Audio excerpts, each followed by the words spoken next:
କେମିତି ଅଛ? ଭଲ ଅଛି। ଆଜି ଆମେ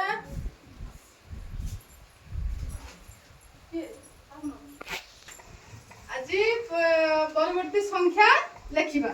କହିବ ଏକ ଅଛି, ଏକ ପରେ କଣ ହବ?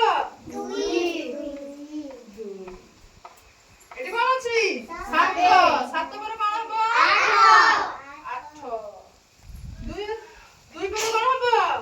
ଚାରି। ଚାରି ପରେ କଣ ହବ? ପାଞ୍ଚ। ପାଞ୍ଚ ପରେ କଣ ହବ?